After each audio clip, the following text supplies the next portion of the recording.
Hello viewers, Flying Flapper here and welcome to more Project Cars 2 in the form of the Neo-Racing GT3 League, where we're doing race 1 out of 2 of round 10 of the Sugo Grand Prix using the Renault RS01 GT3 car. So we're doing a hot lap around the Sugo Grand Prix, and let's take you through the lap now. So as we go through turn 7 at High Point Corner and on to turn 8, which is called Rainbow Corner, and then down the back stretch, quite a long stretch, up to about 6th gear and to about nearly 160 miles an hour, and then hard on the brakes down to 2nd gear around turn 9 and through to the SP in at turn 10 and the SP out at turn 11, using a little bit of that curb on the inside, and then round this very long corner, you can say probably a 180 degree corner through to turn 12, and then down the back stretch to come across the line with a 1 minute 20.9. So on the qualifying results, we have Neil Farmack in pole position with a 1:20.4. Second is Bidster. Third is Jamo. Fourth is Flying Flapper. Fifth is TY. Sixth is Jay Hewson. Seventh is Seek One. Eighth is Keith. Ninth is Lil Yam. And 10th is Blakeney. Now, unfortunately, there was only 10 runners in this race. We had 5 missing, which is unfortunate, but it's the way it goes. So, without further ado, let's get straight into the race. Welcome, ladies and gentlemen, to round 10 of Sugo Grand Prix. We've got Neil Farmack on pole, away from Bidster as the lights go out, and away we go. And a good start from everyone, but an even better start for Bidster as he gets the inside line for Neil Farmack. And Neil Farmack moves down into 2nd position as everybody else gets away cleanly. Jamo up to 3rd, Flapper into 4th. And Neil Farmack loses the rear, and he's into the barrier. And as all the cars go through, Neil finds himself at the back of the grid. So let's have a look on the replay. And we're on board with Jamo just behind Neil Farmack in the blue car. Almost contact between the two of them. Jamo just getting on the brakes in time as we go into turn 3. And, well, Neil Farmack just loses the rear of the car. I thought maybe Jamo might have hit him, but no, it was his mistake. So we ride back aboard of the leaders in Bidster, and Jamo just behind him with Flapper now in 3rd position, with Jay Hewson in close proximity of him, with TY in 5th, and 6th is Seek One just behind TY. So as we go into turn 8, a little bit twitchy from the rear of Flying Flapper's car. Jay Hewson's got the opportunity here, although he's going to have to go up the outside of him. I don't think he's going to be able to make the pass here, and he doesn't. But that car of Flying Flapper is a little bit slidey as we go into the long right-hander of turn 12. Can Jay Hewson get a good run on Flying Flapper as we go down the home stretch? Well, Jay Hewson has got a good run, and he is side by side with Flying Flapper. Meanwhile, Jamo is near enough side by side with Bidster, but he backs off. And we've got them two side by side. There's contact.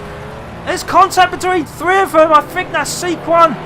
We need to have a look at the replay, but meanwhile, Jay Hewson actually gets out of that quite well and into 4th. But looking aboard with Seek One, he's just behind TY. We've got Jay Hewson and Flying Flapper side by side as they approach turn 1. But Seek One gets late on the brakes into Jay Hewson and into Flying Flapper, and there's a double KO there as we see Lil Yam run Flying Flapper off the road as well, and Flying Flapper down to 7th position now. So absolute disastrous start for Flying Flapper.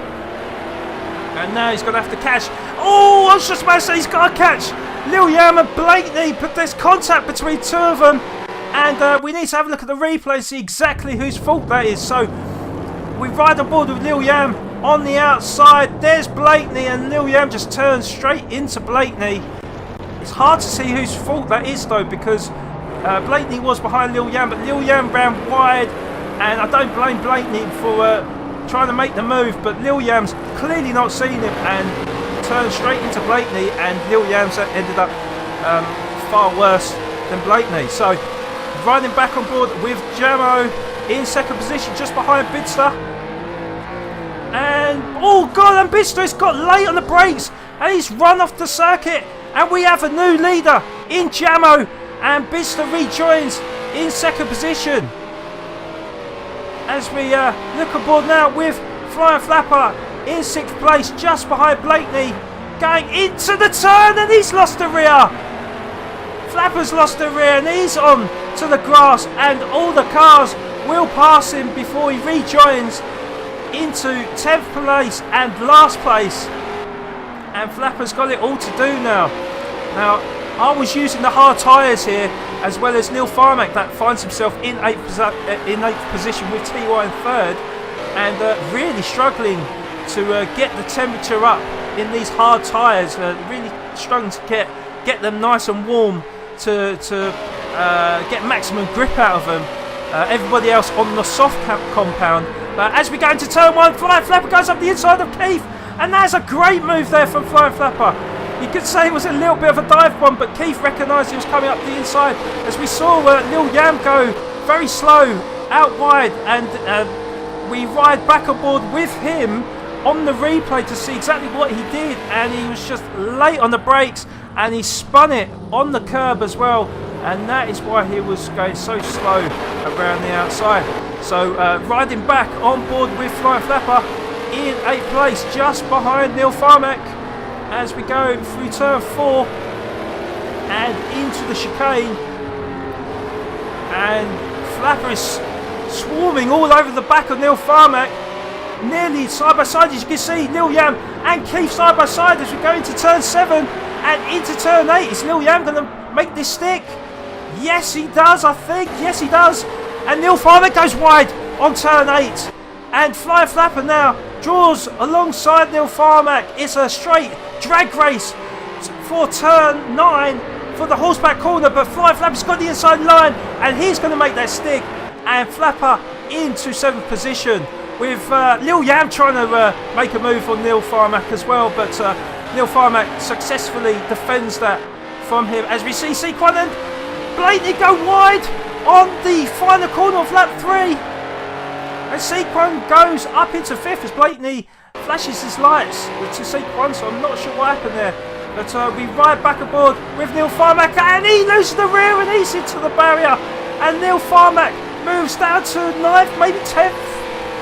No, I think Keith backs off, so, but still disastrous there from Neil Farmack, really struggling with the hard tyres, really struggling to get them up to temperature. And well, Keith looking to make a move on Neil Farmack, but Neil Farmack closes the door on him as we ride on board with Jamo. This is actually a replay of an earlier incident, so let's see what happened here. So Jamo going into turn 1 and into turn 2, and seems okay through there. As we go into turn 3, oh, he loses the rear and into the barrier. Meanwhile, where's Bidster? That is Bidster there, going around turn 3. Jamo is still in the wall, so Bidster is the new leader. TY moves into 2nd and Jay Hewson into 3rd, so really unlucky there from Jamo as he loses out on 3 positions down to 4th. And he's got it all to do if he's going to catch them up.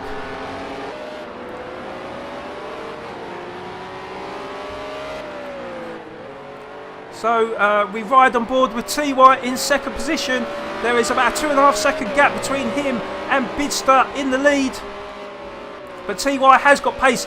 Funny enough, he's on the hard tyres, but he is making them work. As we see Keith all over the back of Neil Farmack on turn 7. So Neil Farmack really struggling, and I have to say as well, Neil Farmack is the leader in the Drivers' Championship. This being the final round of this GT3 Championship. Neil Farmack is involved in a 2-horse race with Bidster.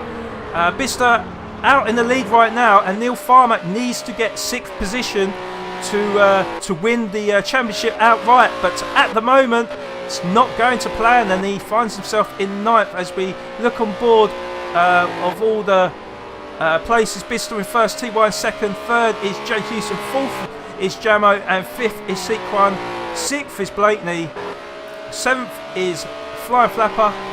This is lap 4 of 15, sorry, lap 5 of 15, as we ride on board with Lil Yam in 8th, just behind Flying Flapper, going round turn 2, and Lil Yam, he loses the rear, and he's into the barrier. So let's have a look at the replay. Let's see exactly what happened there.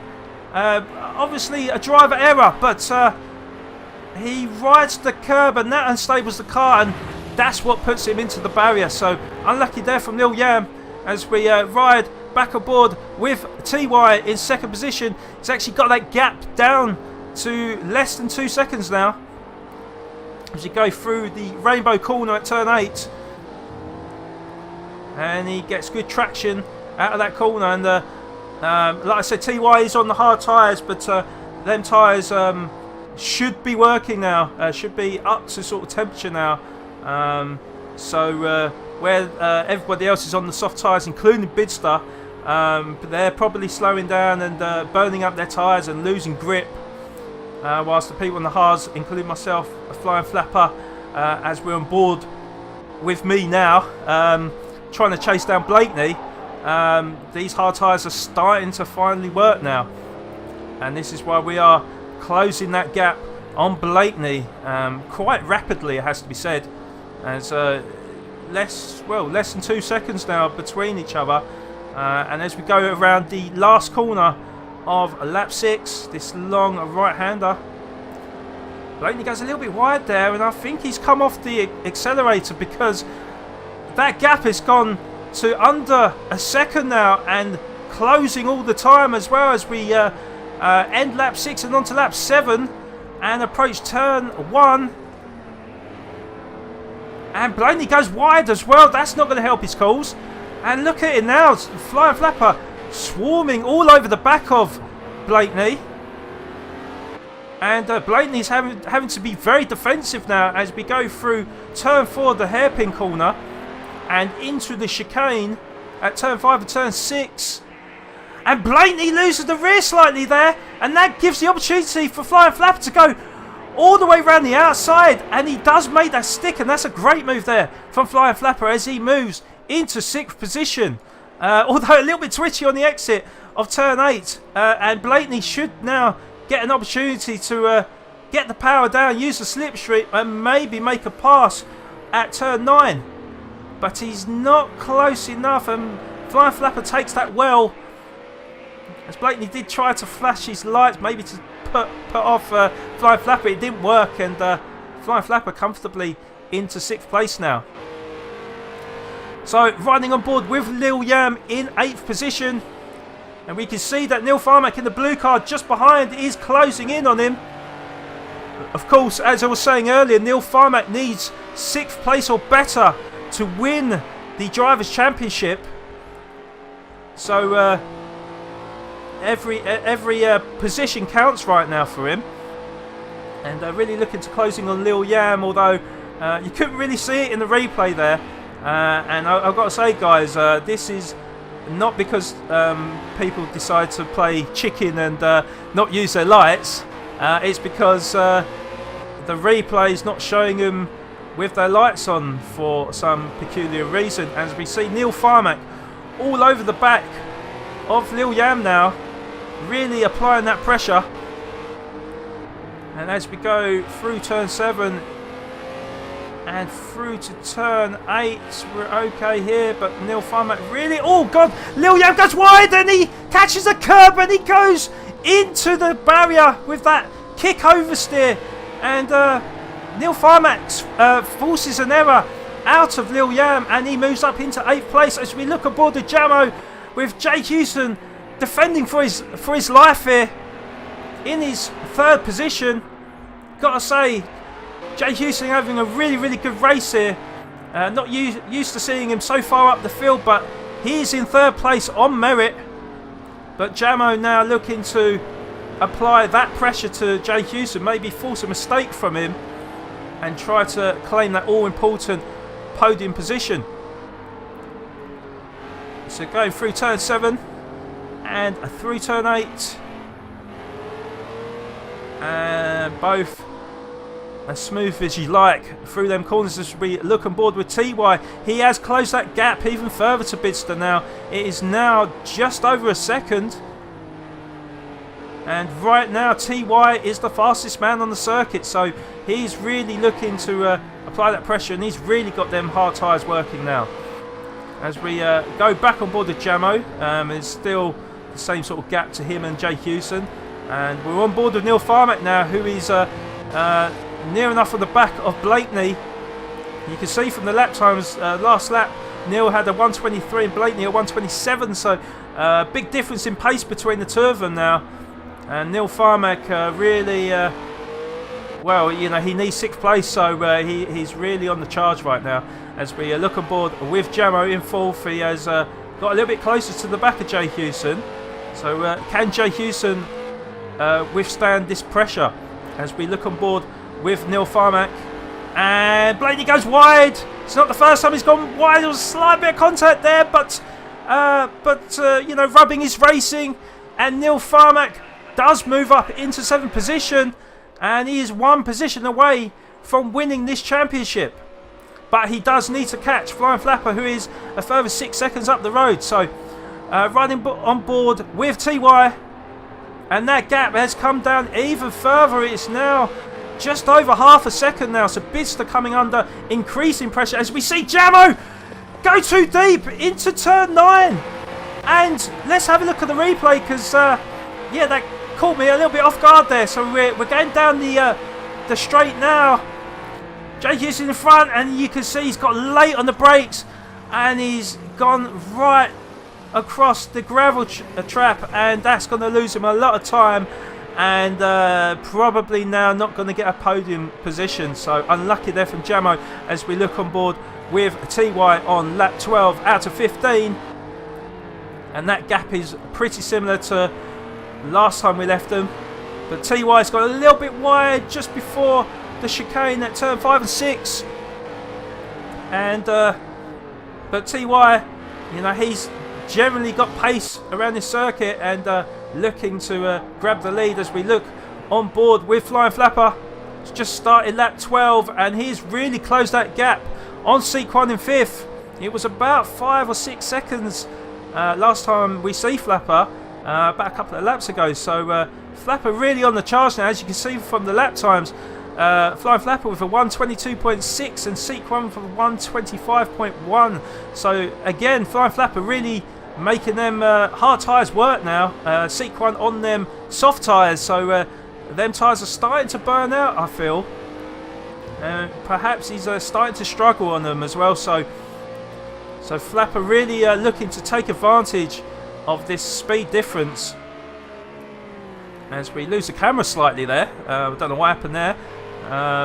But as we go through turn 9, yeah, you can see that gap is closing down even further. It's about 8 tenths now as we go through the penultimate corner, and Sequan, he goes a little bit wide, catches the gravel. Flapper is going to close that gap, maybe even draw alongside him around this long right-hander before the back stretch to end lap 12. Well, Flapper isn't going to make the move there, but he has got the slipstream of Sequan, and maybe he can make the pass for turn 1. Let's see. So Flying Flapper got the inside line of Sequan. Sequan's going to have to go around the outside, but Sequan defends brilliantly there.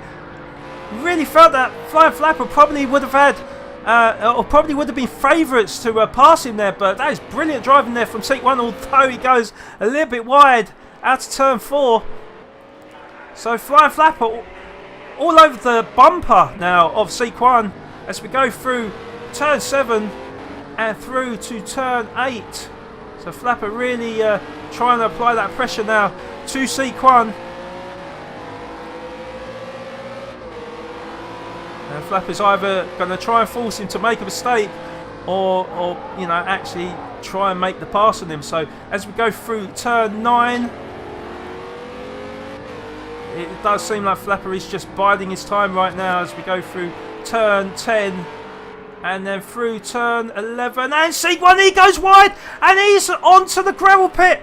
And Flapper goes up the inside of him. And he moves into 5th place. And Sequan dropping to 6th place. So unlucky there from Sequan. I do suspect that Sequan is going to come fighting back as we look on board with Lil Yam in last place. But not far behind Keith. And using that slipstream. I don't think he's going to make the pass on this turn, but getting ever so close to him. Oh, he gets late in the brakes, and there's contact between him and Keith. Luckily, he doesn't spin Keith out. Keith doesn't really lose anything from that. Otherwise, I think there could have been some words between them at the end of the race, but we ride on board with TY on the last lap of the race in 2nd position. If he's going to make a move on Bidster, it's got to be now, but he loses the rear and he's into the barrier. And where is Jay Houston? Because he's not too far behind. He's on turn 2 now. There is TY in the blue car in the shadows, and he just manages to rejoin the circuit in front of Jay Houston, and he's a very lucky boy there. As we see blocks flying out on the road. Let's have a look on the replay. That was Sequan, by the way, that crashed into the barrier. So we're on board with him now on this replay. And it looks like it's the final corner. So it gets the inside. Oh, God, he runs onto the curb. That's why. Runs into the blocks and into the barrier. Where is Neil Farmack? Neil Farmack goes past him. Neil Farmack's into 6th. Although he's run wide by hitting them blocks, going across the grass. Is Sequan going to come fighting back? Well, we're on board with Blakeney, who is not up with Sequan. Sequan is just on the backstretch now, and there's Neil Farmack on the end of the backstretch as we go through turn 1 and turn 2. So he's a very, oh my God, I was going to say a very lucky boy. He loses the rear and he goes spinning out into the barrier. And there's Sequan now. And, well, Neil Farmack is a very lucky boy because that's 2 mistakes he's done. But he still finds himself in 6th place. And more importantly, if he holds that position, he will win the championship as we ride on board with Bidster going around the final corner for the last time. And what is a pretty comfortable win for him. So as he flashes his lights, Bidster wins round 10 of the Sugo Grand Prix Race 1 with TY, who's going to finish in 2nd position. So in the end, a good result for TY.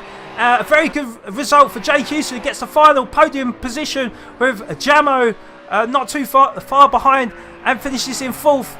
And this is Flying Flapper as well, going around the final corner to what should be 5th place for him.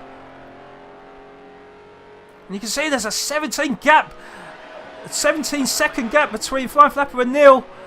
And there we go, there's Neil. And Sequan is all over the back of him, really trying to put him under pressure. But if Neil gets around this corner and Sequan doesn't overtake him, Neil will win the GT3 championship. And Neil does come across the line in 6th, so he does win the GT3 championship. So congratulations to him. As we see Keith.